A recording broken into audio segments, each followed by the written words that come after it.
a reflejar, ¿verdad?, qué van a hacer para ayudar y para contestar esa pregunta. La siguiente pregunta es también del usamiento. So the lack of lighting. So it's on Dora Street, 23rd and 495. And they put a phone number here too, so we can have this. But it's about lack of lighting. The card, because it also says something about a post needed in the entrance of that neighborhood. Thank you. Yes.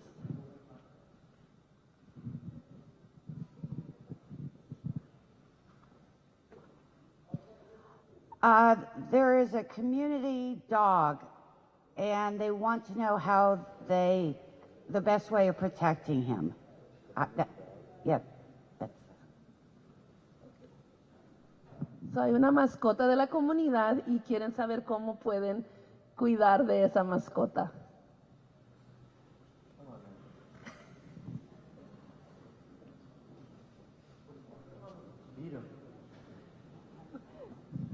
Bueno, la pregunta está tocante de un mascota que participe, es parte de toda la comunidad. So the question's about a community dog. Abril 27, April 27th, de las 9 de la mañana hasta mediodía, from 9 a.m. to noon, vamos a tener una clínica para mascotas que son de 6 semanas o más grande, y les vamos a dar el free microchip. Esto va a ser en el estacionamiento enfrente de the City Hall. So we're having a free microchip clinic April 27th. It's a Saturday from 9 to 12 in front of City Hall. Drive through, you don't have to get off. Whoever is taking the lead on that community dog needs to bring him. Because if he gets picked up because somebody complains, we're not going to know where to take him back. And it's so important. Es tan importante ser responsable como dueños de mascotas porque estamos viendo estos casos más seguidos.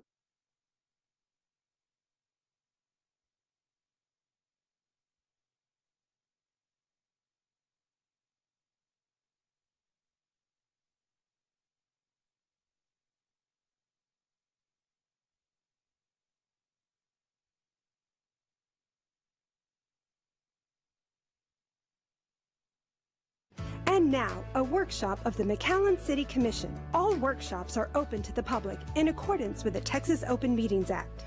These workshops allow for detailed staff presentations. Good afternoon, everyone. I'll call this meeting to order. Today's Monday, May the 13th, and we're here at City Hall. This is a workshop of the City Commission, and we'll start with item number 1. Are there any questions to staff regarding today's meeting?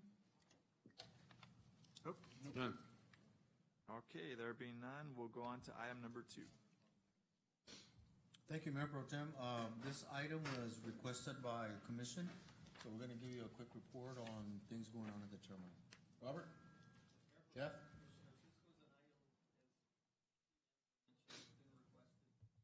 The transit office has actually been working on some designs for a facelift for some time, and so the question was timely. And so what you're going to see here, Assistant Director Robert De Leon is here with us.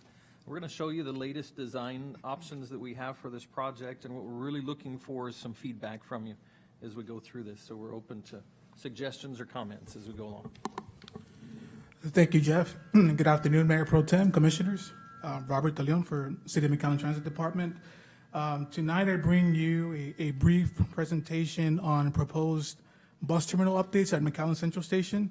These, I'm going to present to you conceptual designs, starting with the existing current look of our canopies. This is on the south side of the bus terminal facing Business 83. This is what it looks like now. Push that back a little. Push that back. Is this better? Okay. So this is our current look. And on the next slide, you have the proposed look. And part of the reason for this update, you'll see that on the previous slide, you have a canopy that is a little higher than the one right beneath that. And when it rains, that rainwater will eventually make its way into the lobby at our bus terminal. So we have pools of water that are quickly dried up by our maintenance staff. But as you can imagine, if it rains for a few minutes or a few hours or even throughout the week, our staff is preoccupied making sure that the area is safe and free from risk of any slips or trips or hazards caused by the water saturation in the lobby. So we're proposing this look to the canopies on the south side of the bus terminal. And this is what it could look like. Other modifications that we would like to show you tonight is making some modifications to the offices. So the first one being our operation office. This is on the west side of the facility where we have our operations team. And it's simply just relocating the door to one of the offices there, adding new paint and carpet to these offices at the bus station. In addition to that, we would also like to make a change to the current layout at our administration office. So that would be to add an office for our administration supervisor. And this would also include fresh paint and carpet, which would include our director's office. So these improvements would greatly improve the look and feel of our offices there at the bus station. This is a current look of the interior at the bus terminal. This is what it looks like now. It's not too bad, but I'm going to show you 3 renderings where I believe you'll see a significant improvement to the look and feel of our bus terminal. The first rendering, you'll see that there's this nice design on the top of the facility, and it would have some improvements to the counters, the counter space. It was mentioned that the stainless steel that's already existing on the existing counters look really good and are in good shape, that they could reuse or repurpose and left alone, where it would just include work to the actual counter space. So that's the proposed look. That's number 1. Here's the second one. So you'll see that it's got some circular patterns on the top there, different color scheme. And here's a third one, which would be a little bit more geared towards having colors for Metro McAllen and the existing paint at the bus station for Central Station. I think coordinating with the Metro McAllen is probably. Yeah, it looks good. I think all 3 look great, and we're just hoping that you can provide us with some direction on what you think would work best for the bus terminal updates and refreshing the paint and the design at our bus terminal. Yeah, definitely, and it's an upgrade. It's been too long that we haven't refreshed it. The bus station have more passengers or more people visiting. Traffic over there. That's a great point, yes. And just to give them a nice, well.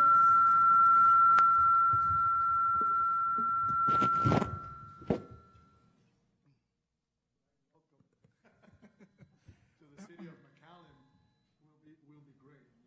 As soon as they get out that bus and entrance, that facility will be the first impression they're going to have about our city. We would like for that to be.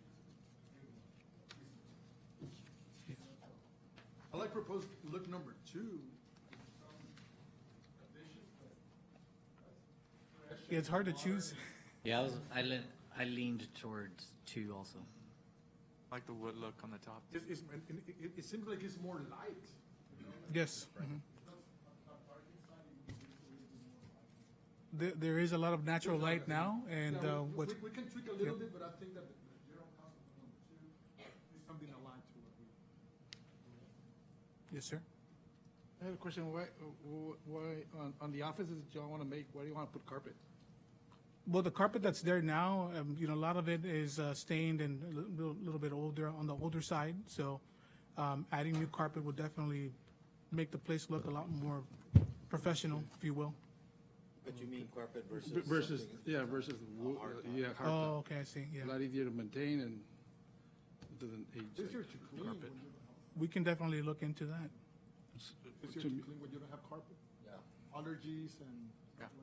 Yeah, that's why, like, some sort of tile or that wood type laminate. They can look at spacier and cleaner. Okay. Very nice. Any other questions or comments? Do you know how long it'll take? Give or take? That I don't know, but we'll work on proposing a budget and time frame for the project, and we'll definitely get back to you on that. You'll have it ready for budget? We do have funding available for this project, and if we need to, program, because I don't know the exact cost right now, but if we need to program funding for it, we can definitely look into that. Our goal is to look at providing, acquiring transportation development credits so that this would be a project that would be 100% funded by FTA. Beautiful. That's our goal, always our goal. I was thinking it was going to go that route, but I didn't want to like jump the gun on it. But Save the best for last. save the best for last. Thank you, gentlemen. Icing on the cake. All right. Thank you. Thank you very much. Thank you.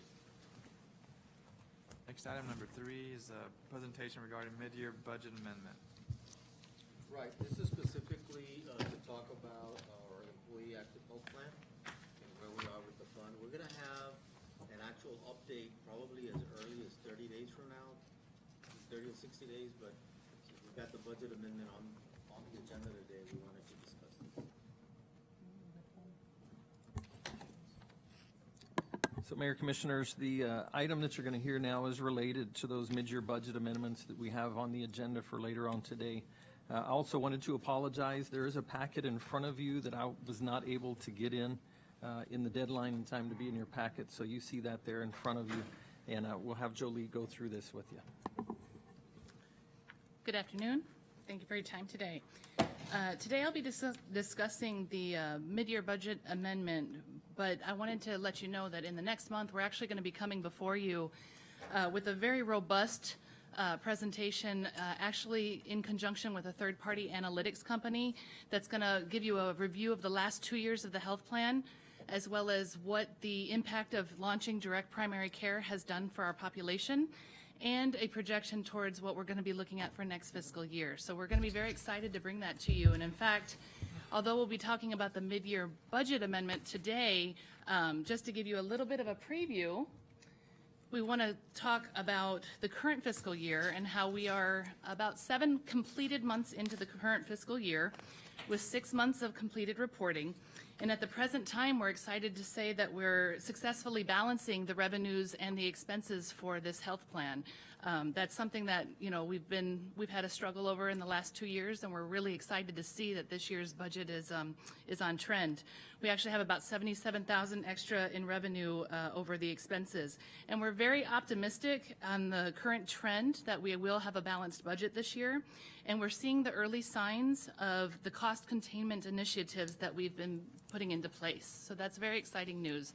And again, we expect a very thorough presentation next month when we present on June 10th. Now I'd like to step back to last fiscal year. As we came before you last summer, we were expressing that we were seeing anomalies, statistical anomalies that were making the projections for the end of last fiscal year to be off budget. In fact, we went ahead and did some budget adjustments at that time. Once we did the budget adjustments, as we ended in August, we actually were just about $165,000 difference between the expenses and revenue. And that's really about maybe 2 to 3 claims, if you want to put it into perspective. Not even high dollar claims. It can be about 2 to 3, 4 standard claims. That at that point, we had about 45 high dollar claimants, and for perspective, we had projected 44 for last fiscal year, so we already knew that we were above trend when we were coming into August at about 45. However, as we stepped into September, we were in for quite a shock. We hadn't anticipated 44 claims, as I mentioned, but by the end of September, we were at 52. And what you can see on that chart, I apologize that some of the numbers distorted up here, but what you can see is in the last 14 years, our high was 47 high dollar claimants. And when we're talking about high dollar claimants, we're talking about $50,000 claims or above. And so we had never seen a number like this in the last 14 years. Now, with that said, I did want to point out a few things regarding those high dollar claimants. We are actually trending down on the expense of our high dollar claimants. While the frequency last year was very high and it was an anomaly, we're actually trending down about 1.7% when it comes to those claims in their actual cost per claimant. And to give you a little bit of, sorry, it was on the next page. To give you another factoid that I think is really reflective of what we're doing here at the city, we're running about $261 less per member per month towards these claims than all of our peers in the state of Texas. So that's about $1 million a month we're saving over our peers on these same type of claims. So the cost containment factors are there. However, our numbers last year were very high on the count of those claims. So the trend of the cost was going down, but the count of claims is what shocked us in September. I think it's also pertinent to note 3 of those claims were life-saving measure claims that actually ended in fatalities of our active employee population. Those are not usually predicted. We predict deaths on the retiree side. We don't often see deaths on the active side. So those life-saving measure claims were also very high dollar, and it was part of the 8 anomalies that hit in September.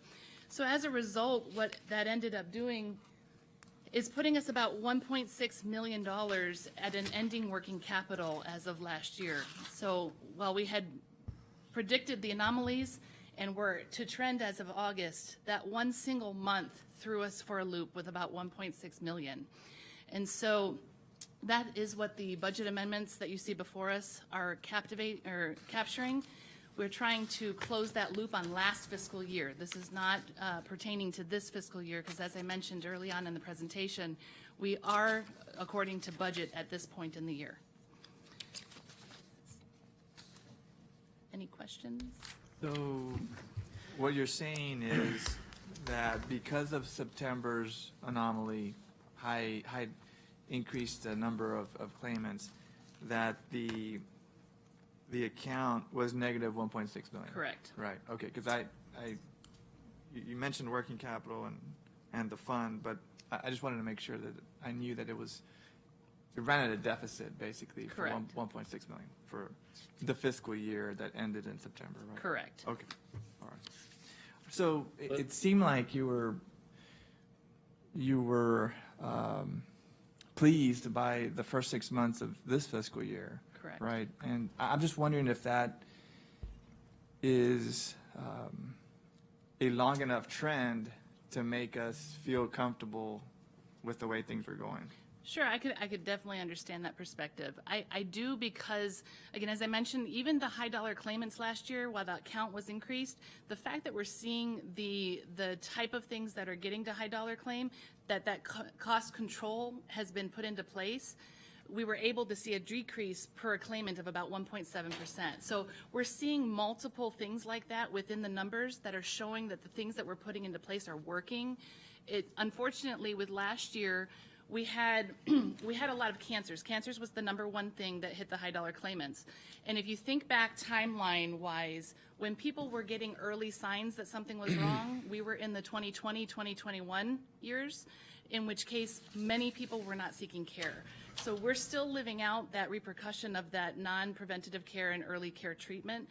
And I think now for what you're seeing for 2023, 2022, and late 2022 and 2023, we're now getting them to that early care. So I definitely feel very confident in the fact that we're trending better. Yeah. We're at the tail end, I guess, of the COVID effects. What about, do we do or should we do anything to kind of get our people to healthier stuff? I mean, of course, we're talking medicine all the time. But have we done anything different? Well, I mean, we have our different, it's time Texas, that type of stuff. But do we have anything else to get our prevention, our employees to be more involved, more active? Yes, Not necessarily just. We have a very robust program that I'm sure we can talk about. Yes, absolutely. So, you know, we do everything that's kind of statistical from a health plan perspective, like your health fairs and your wellness events, we do those ongoing. But we also have a wellness coach on staff that works with a great number of employees at a given time. I think right now his current employee count's about 400 ongoing active people working with him. And so we have that program running all the time. We have incentives in place. And then with the direct care program that we've put in place and the incentives that we've had moving towards that, we've seen a shift in the number of people that have actually gotten that preventative care. We've seen from 40% that used to go to primary care for that same thing up to 63%. So we had a huge shift of people that decided to get that preventative care because of the measures that we're putting in place. Of course, that doesn't take care of the big ones, the cancer and all that. It will over time. That is what gets you to prevent those high dollar claimants before they ever occur. And so I have many examples of patients that because they went to Frontier early on, they never made it to the high dollar stage of the stage 2, stage 3, stage 4 cancers. They were treated at a much lower claim amount and it prevented the high dollar claim. Yeah. And I think, to give you a point of reference, if we're looking at this year alone, the first 7 months of completed reporting, we're now in the 8th month. And actually through the halfway point of this month, the 13th here, we have 18 high dollar claimants this year. Look at that compared to last year. Last year at this same time, well, shortly before then, we were running about 37, 38 high dollar claimants. We are less than half of where we were last year, prior year. So again, that's showing you that trend. So we're predicting for this year to be running somewhere between 34 to 36 high dollar claimants. That's a huge jump down from the 52 that we actually experienced last year. So why would we be at 1.6 million? over? Because we hit that high spike last year to hit the 52 high dollar claimants. Yeah. So that was 8 high dollar claimants that we weren't anticipating, and that's 5 high dollar claimants that exceeded even our historical high of 47 in the last 14 years. So, and we saw the anomalies last year. That's why we presented in the summer last year saying we're seeing these trends. We just didn't predict September was going to be such a hit. And as of August, we were exactly where we told you we were going to be. Okay, well, I'm trying to understand it. Mm-hmm. So our budget year is October 1st. These claimants were September of 2023.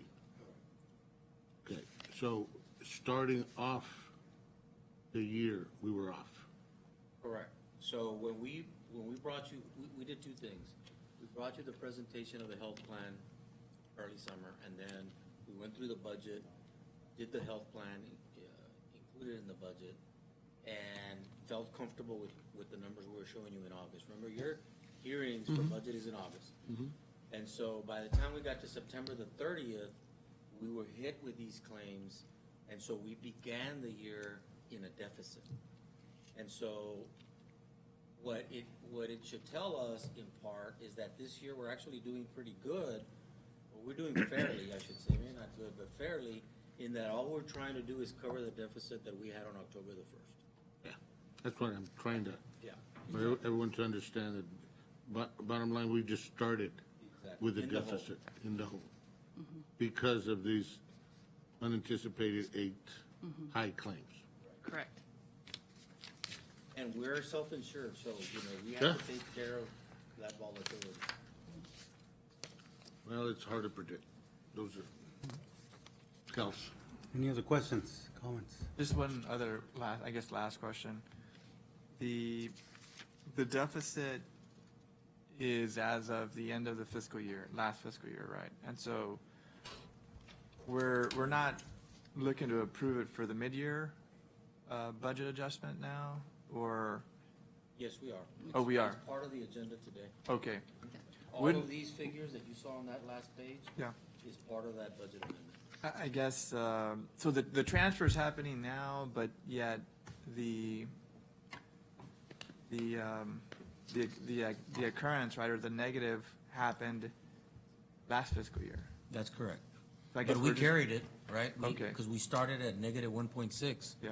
So every month we've carried it. We could have done that budget amendment at any time, but something this big, we usually do it at mid-year, reconcile it, and so as of, let's say tomorrow, moving forward, you've got a negative of 0. So we wouldn't have done it closer to the end of the fiscal year? I guess No, that's because my we didn't question. know it. We didn't have the data yet. Okay. You approved the budget the 4th week of September. We didn't have this data yet. You got to remember there's runoff claims that come in the month of October Oh, for okay. September. Got it. So there's a lag there. I see. Yep. Now I understand. Yes. Nothing else? Next item. Oh, we'll recess into executive session.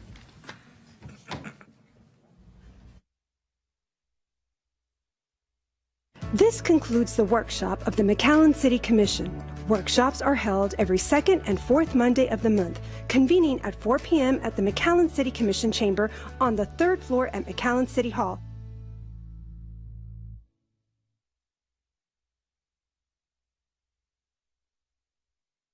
McAllen, sabemos que aquí en el sur, ¿qué tanto estuvimos, Roy, these past 2 years? Yeah, that's hundreds of thousands of dollars aquí en el sur, porque en realidad sabemos que el sur es el que lo necesita más, porque